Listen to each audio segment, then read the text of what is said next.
All schools will be closed because of the coronavirus, and this could have a severe effect on families, especially as daycare centres may be restricted too. Just how strict should parents be? Should children be allowed out to play? Can they be cared for by grandparents? These are all issues that have to be dealt with, and we're joined now by clinical psychologist Mandy Rodrigues to tell us how parents should deal with these unusual set of circumstances. A very good evening to you, and thank you so much for speaking to us, Mandy.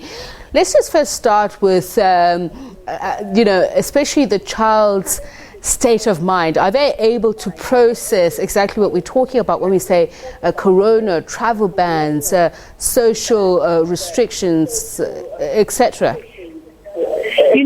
I think if we look at social isolation, which we have now, and we look at the words quarantine, and we look at the words, all these words where we're isolating ourselves, it's all the same. We can't go to school, and I think right now the children don't understand the absolute impact of what's to come.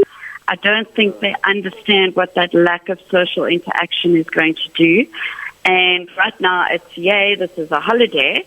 But unfortunately, there's going to be longer-term consequences. And if we look back at the SARS virus in about 2004 in Toronto, when they quarantined a lot of children, unfortunately, these children had a 4 times higher chance of post-traumatic stress disorder. And this was after 10 days of being socially isolated. And forget... So we're looking at a month. Obviously, the social distancing at the formative age when you need other children your age is something, but also there are parents who were not prepared for this, parents who rely on whether it's nursery schools or feeding schemes at schools to be able to help with the taking care of their children.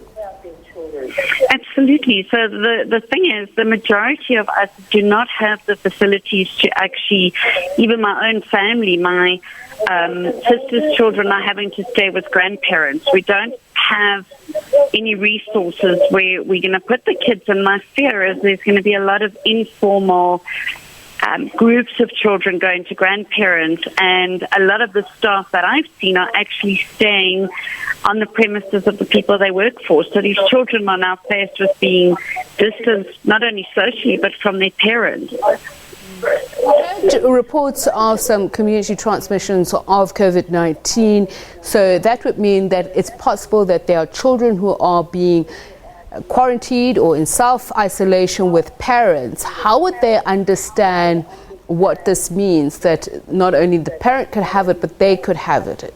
How do you also break that down to them? Look, I think I'm saying to my parents at the moment, instead of panic to your kids, let's call it relax as an acronym. So I'm saying the R stands for routine, exceptionally important from a baby all the way through to teenagers and my varsity kids, is establish some sort of routine because it gives a sense of predictability. Then the E for establish some family traditions. We're now going to be isolated with our family. This is the best time to maybe have a meal together, maybe sit down and talk about things. The L is to limit that TV being on and to limit the social media. A, to have appropriate media. So there is a lot of concrete kind of 3 steps that we can look at in terms of wash your hands, keep a certain distance away from someone, and sneeze in your elbow.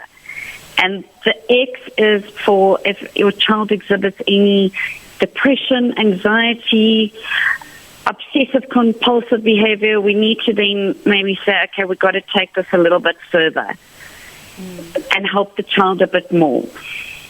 But Mandy, I also want to talk about is, again, I said the state of mind. If you are someone who is being self-isolated or under quarantine because you have it, that also has its own psychological pressures. We're speaking to a doctor who was part of the repatriation team earlier on, talking about those who have been repatriated.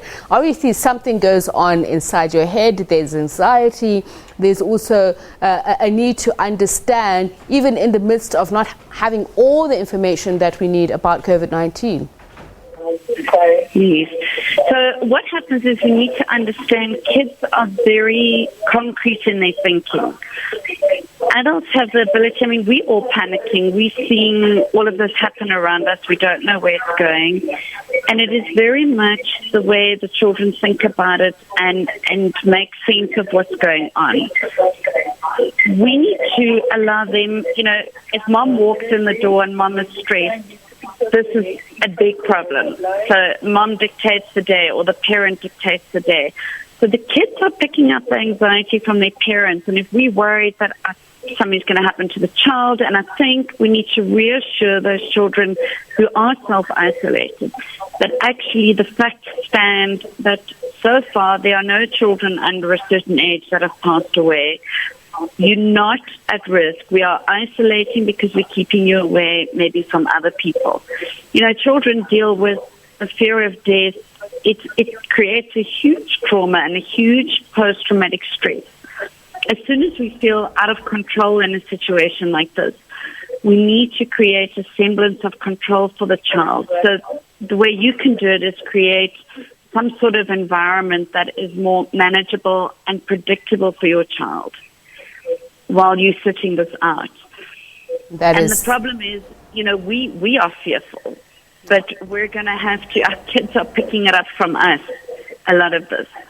Clinical Psychologist Mandy Rodrigues, thank you so much for speaking to us. And if you are at home and contending with some of these challenges, please do write into us. Tell us what exactly it is that's either keeping you up at night, or how you managing to, manage the nuclear family and keep it together amidst all of this.